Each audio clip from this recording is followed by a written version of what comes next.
নমস্কার, আপনারা দেখছেন জনরব মিডিয়া।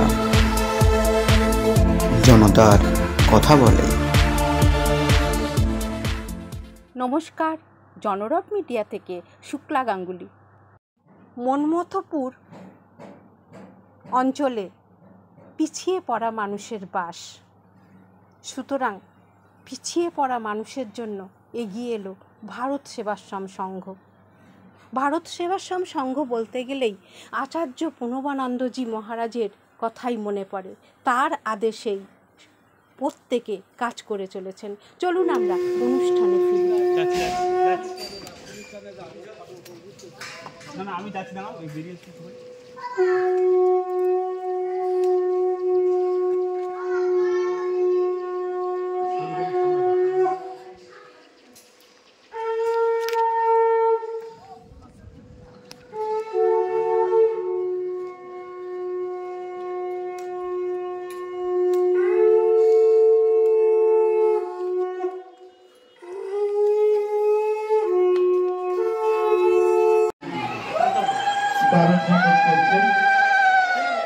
আমাদের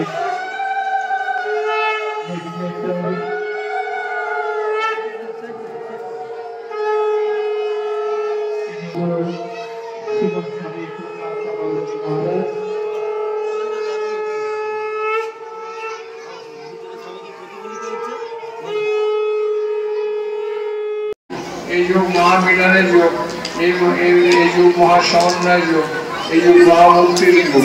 তাই সবাইকে একত্র হয়ে ধৈর্য স্তরকে সচেতনতা নিয়ে এগিয়ে যেতে হবে। আর আত্মবিশ্বাস, আত্মনির্ভরতা, আত্মমর্যাদা নিয়ে এগিয়ে যেতে হবে। আর আমাদের লক্ষ্য হচ্ছে মহামুক্তি, আত্মউন্নতি। আমরা যখন কারোর সঙ্গে কথা বলি, সে সবার আগে আমি বলে, সে প্রত্যেক মানুষটার ছেলে মেয়েরা, বড়রা, বুড়া বুড়ি সবাই বলে আমি আমি আমি।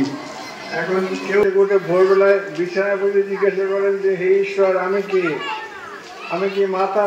এটা তো আমার মাথা, আর আমার মাথা, আমার শরীর, আমার হাত পা সবই তো থাকবো, আমি কোথায় আছি? আমাকে এইভাবে দেখতে পাই না। আর আমার হাত পা সব কিছু আছে, কিন্তু আমি আমিকে যে হুঙ্কারটি বললেন, ধর্মনাই যে মারা জেলায় অসনে বর্ধনে মঠ মন্দির পর্যন্ত ধর্ম আছে, সদস্যদের ত্যাগ, সংযম, সত্য ব্রহ্মচর্যের মাধ্যমে যদি মানুষ মরে, তবে সেই রিয়েলাইজ করতে পারে, সে উপলব্ধি করতে পারে সদাচার পালনের ভিতরে অসনাবেশন চরিত্র থাকে। সদাচার পালনের ভিতরে সেই চরিত্রের জাগরণ করে আমরা যদি ঈশ্বর চিন্তায় জীবন ধরেই বসে আছেন আমাদের ভেতর।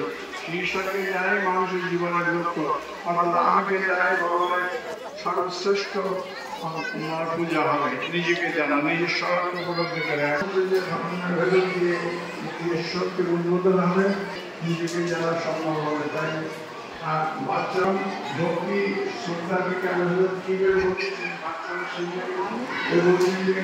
কোথাও গুরু হয়েছে, কোথাও মাস্টার হয়েছে মা, প্রত্যেক বাড়িতে মা এক।